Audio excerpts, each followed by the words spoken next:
भारत हिंदू राष्ट्र करण्याच्या आपल्या वक्तव्यामुळे नेहमीच चर्चेत राहणारे अयोध्या तपस्वी छावणीचे पीठाधीश्वर श्री श्री 1008 जगद्गुरू परमहंस महाराज यांनी मुंबईतील दौऱ्यात शिवसेना आमदार दिलीप लांडे यांच्या कार्यक्रमात सहभागी होऊन कडवट हिंदुत्ववादी विचार प्रकट करत आमदार दिलीप लांडे यांना विजयश्रीचा आशीर्वाद दिला। चांदिवली विधानसभा क्षेत्रातील शिवसेना आमदार दिलीप लांडे यांनी प्रजापती हॉलमध्ये उत्तर भारतीय महिला सन्मान समारोह आणि जगद्गुरू महाराजांचे दर्शन व मार्गदर्शन कार्यक्रम आयोजित केला होता। यावेळी जगद्गुरू परमहंस महाराजांनी पुन्हा एकदा वादग्रस्त विधान करून मुस्लिमांची कुंभात गरज काय असा सवाल केला। जसे प्रेषित मोहम्मद हे मुस्लिमांसाठी मुख्य गोष्ट आहेत, त्याचप्रमाणे सनातन प्रेमींसाठी संत आणि ऋषी हेच सर्वस्व आहेत। मोहन भागवत यांच्या हिंदू राष्ट्राच्या घोषणेवरती म्हणाले की भारत हिंदू राष्ट्र बनेल। एकनाथ शिंदे यांची विचारधारा हा सनातन संस्कृतीचा कणा आहे। हिंदू हृदय सम्राट बाळासाहेब ठाकरे यांची तत्वे मुख्यमंत्री एकनाथ शिंदे पुढे नेत आहेत। तीच तत्वे जपण्यासाठी आम्ही येथे आलो आहोत। येथील भगवादारी आमदार दिलीप लांडे हे रामभक्त असून धार्मिक व कर्मठ आहेत। लांडे पुढील निवडणुकीत नक्कीच विजय होतील असा आशीर्वाद दिला। या दरम्यान आमदार दिलीप लांडे यांनी जगद्गुरू परमहंस महाराज यांचे भव्य स्वागत करताना म्हणाले की प्रभू श्री रामचंद्रच्या अयोध्येभूमीतील संत आपल्या मुंबईत मला आशीर्वाद देण्यासाठी आले आहे। माझे भाग्य समजतो संत येती घरा तोची दिवाळी दसरा असे वातावरण संतांच्या सहवासात निर्माण झाले आहे। या धार्मिक कार्यक्रमात चांदिवली विभागातील नागरिक, उत्तर भारतीय संघाचे अध्यक्ष रामप्रसिद्ध दुबे, सेक्रेटरी भास्कर सिंह आदींसह संघाचे पदाधिकारी, अन्य सदस्य तसेच विभागातील शिवसैनिक मोठ्या संख्येने उपस्थित होते। श्री श्री 1008 जगत गुरु श्री परमहंस जी जो अयोध्या की पावन नगरी से चांदीवली विधानसभा के भगवादारी आमदार श्री दिलीप मामा लांडे उनके कॉन्स्टिट्यूंसी में यानी उनके विधानसभा एरिया में आए हैं। उन्हीं से जानेंगे गुरुजी क्या उद्देश्य है आज का। देखिए, मर्यादा पुरुषोत्तम भगवान श्री राम की पावन जन्मभूमि अयोध्या से राम जी की प्रेरणा से मैं महाराष्ट्र की पावन भूमि पर आया हूँ।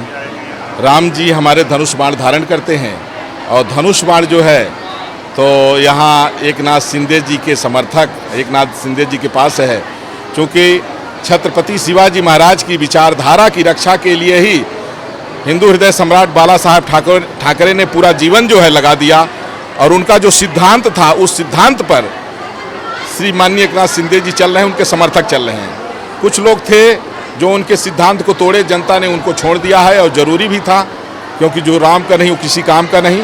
इसलिए मैं धनुष बाण की प्रचार के लिए कि इस बार महाराष्ट्र की जनता 100% धनुष बाण का जो है बटन दबाए और धनुष बाण का परचम लहराए।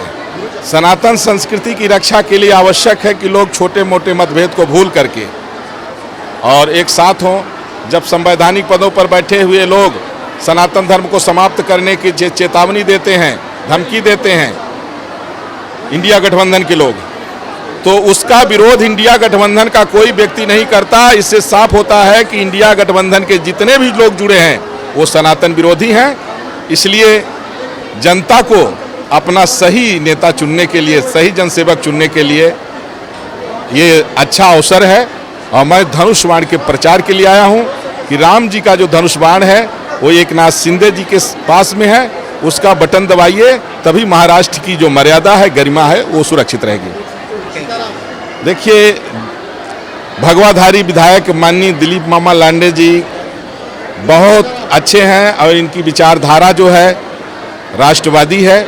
इसलिए हम भी आए हैं, हमने आशीर्वाद दिया है और जनता का भी आशीर्वाद इनके साथ है। और जो थोड़ा बहुत इधर उधर लोगों के भटकाने में गुमराह हो रहे थे, वो मेरे आने से वो भी सब सही हो जाएंगे। देखिए, देश का पार्टीशन धर्म के आधार पर हुआ। पार्टीशन की डिमांड मुस्लिम समाज ने किया था, जिनको पाकिस्तान बांग्लादेश दिया जा चुका है, जो मुस्लिम राष्ट्र बन चुका है। बंटवारे से बचा हुआ भारत ये हिंदुस्तान हिंदुओं का है, तो ये संवैधानिक रूप से हिंदू राष्ट्र होना चाहिए, क्योंकि फिर से देश न बटे। इसके लिए ज़रूरी है, क्योंकि जो सनातन संस्कृति है, हिंदू विचारधारा या ऑक्सीजन की तरह है। हिंदुओं के बीच में सब सुरक्षित रहते हैं, क्योंकि हिंदू जो है, हिंदू ही तो ऐसा है कि जो चींटी को भी देख के चलता है। बाकी अन्य लोग जो है उनकी विचारधारा एक सीमित दायरे तक है, वो केवल अपने लोगों तक ही सीमित हैं। लेकिन हिंदू का ये है, आपकी उपासना चाहे जो भी हो, आप किसको मानते हो किसको नहीं मानते, हमारे यहाँ सिर्फ है मनुर्भाव। मनुर्भाव का मतलब है कि जो व्यवहार आपको अपने लिए पसंद नहीं हो दूसरे के लिए न करें। इसलिए सनातन संस्कृति की रक्षा के लिए भारत का संवैधानिक रूप से हिंदू राष्ट्र घोषित होना नितांत आवश्यक है, जिसको लेकर के संघ प्रमुख मोहन भागवत जी ने संकेत दिया है और ये वक्त है कि सभी सनातनी एकजुट होकर के इस दिशा में विचार करें। प्रथा आणि परंपरा आहे या महाराष्ट्रामध्ये विजय उत्सव साजरा करण्यासाठी उत्तर प्रदेशवरून ब्राह्मण येत असतात, आशीर्वाद देत असतात। त्याच पद्धतीने ही महाराष्ट्राची साधू संतांची भूमी आहे। या भूमीवरती आचार्य या ठिकाणी आलेले आहेत आणि प्रभू रामचंद्रजीचा आशीर्वाद, सीतामाईची कृपा घेऊन या ठिकाणी माझ्या डोक्यावरती आशीर्वाद देण्यासाठी आलेले आहेत।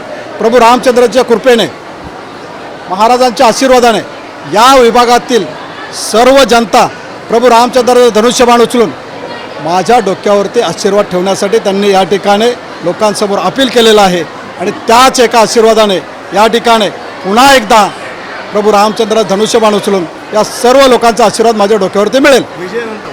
महाराजांनी सांगितलं पुन्हा याची वेळ पडेल का, त्यावेळेस त्यांनी लोकांनी सांगितलं की निवडून द्यायचं, विजय करायचं ही आमची जिम्मेदारी आहे। विजयाचा राजतिलक लावण्यासाठी तुम्ही पुन्हा एकदा महाराष्ट्राची परंपरा घेऊन, इतिहास घेऊन पुन्हा एकदा या ठिकाणी दिलीप मामाला, आमच्या विधायकाला राजतिलक लावण्यासाठी या भूमीवरती यावं असं त्या ठिकाणी सांगितलेलं आहे।